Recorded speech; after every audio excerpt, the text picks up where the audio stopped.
Hello friends, welcome to my channel. तो आज आमी तोमादेर एक ट्रेडिशनल रेसिपि देखाते चलेछि, सेटा होच्छे रुई माछेर माथा दिए पुई शाक। तो এটা খুবই ট্র্যাডিশনাল একটা রেসিপি। আগেকার দিনে বিয়ে বাড়িতে দুপুরবেলা অবশ্যই এই রেসিপিটা ভাতের পাতে থাকতোই। এখন সেটা চল হয়তো কিছু কমে গেছে, তবে এটার মাহাত্ম্য কিন্তু এখনও আমাদের বাঙালিদের কাছে কমেনি। তো এটা করার জন্য প্রথমে আমি একটা রুই মাছের মাথা নিয়ে নিয়েছি, সেটাকে 4 টুকরো করে নিয়ে ভালো করে ধুয়ে নুন হলুদ মাখিয়ে ভেজে নিয়েছি। এরপর সেই মাছ ভাজার তেলেই 5 ফোড়ন, কাঁচা লঙ্কা আর একটা মিডিয়াম সাইজের পেঁয়াজ কেটে দিয়ে দিয়েছি। তো এটা একটু ভালো করে ভাজা ভাজা করে নিয়ে তার মধ্যে দিয়ে দিলাম একটা মিডিয়াম সাইজের আলু, ছোট করে কেটে নিয়েছি। এবার সেটাকেও ভালো করে ভাজা ভাজা করে নিচ্ছি। এবার তার সাথে দিয়ে দিয়েছি পুঁই শাকের ডাঁটাগুলি, সেগুলো আমি আলাদা করে নিয়েছিলাম। এখন শাকটা দেব না, এখন ডাঁটাগুলো দিয়েই আগে ভালো করে একটু ভাজা ভাজা করে নেব, কারণ এগুলো আগে থেকে করে নিলে কি এগুলো একটু নরম হয়ে যাবে। তো এগুলো একটুখানি এবার ভাজা ভাজা করে নিই। ভাজা ভাজা করে নিয়ে তারপর এর মধ্যে দেব নুন, হলুদ, জিরে গুঁড়ো।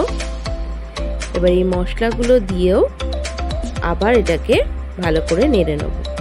দিয়ে এবার দিয়ে দিলাম এতে কেটে ধুয়ে রাখা শাকটা। এবার শাকটার সাথে এগুলোকে ভালো করে মশলা, তারপর পেঁয়াজ, আলু সমস্ত কিছু ভালো করে আগে মিশিয়ে নেব। তো মিশিয়ে নেওয়ার পর এটা শাকটা খানিকটা একটুখানি কমে গেছে। এরপর এর মধ্যে দিয়ে দিলাম ভাজা মাছের মাথাটা। এবার একটুখানি ভেঙে ভেঙে দেব মাছের মাথাগুলো, যাতে ভালো করে মিশে যায়। ভালো করে আবার মিশিয়ে নিয়েছি। এবার এটাকে চাপা দিয়ে দিলাম। তো চাপা দেওয়ার পর দেখো 5 মিনিট চাপা দিয়ে রেখেছিলাম। তারপরে এটা দেখো কীরকম হয়ে গেছে, শাকটা অনেকটা কমে গেছে, অনেকটা নরম হয়ে এসেছে। এবার এটাকে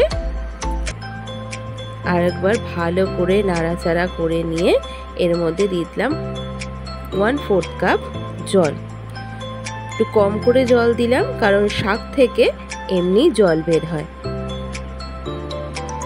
এটাকে আবার জলটার সাথে ভালো করে একটু নাড়াচাড়া করে নিয়ে আবার আমি 5 মিনিটের জন্য একটু চাপা দিয়ে দেবো, যাতে এটা আরও সুন্দর করে হয়ে যায়। তো চলো এটাকে চাপা দিয়ে দিই 5 মিনিটের জন্য। দেখো 5 মিনিট পর ফিরে এসেছি। এবার দেখো এটা একেবারে পুরোপুরি হয়ে গেছে। এরকম একটু থকথকে মতন হয়ে গেলেই আমাদের পুঁই শাক রেডি, এখন রুই মাছের মাথা দিয়ে। রেসিপিটা কেমন লাগলো অবশ্যই কমেন্টে জানাতে ভুলো না। যদি ভালো লাগে অবশ্যই একটা লাইক শেয়ার করে দিও। আর চ্যানেলটিতে নতুন থাকলে অবশ্যই চ্যানেলটিকে সাবস্ক্রাইব করে পাশে থেকো। যে পাশে থাকা বেল আইকনটি প্রেস করে দিও, যাতে আমার সমস্ত ভিডিওর নোটিফিকেশন আগেই তোমার কাছে চলে যায়। আমার চ্যানেলে সমস্ত ব্লগ, রান্নার সব ভিডিও তোমরা পাবে।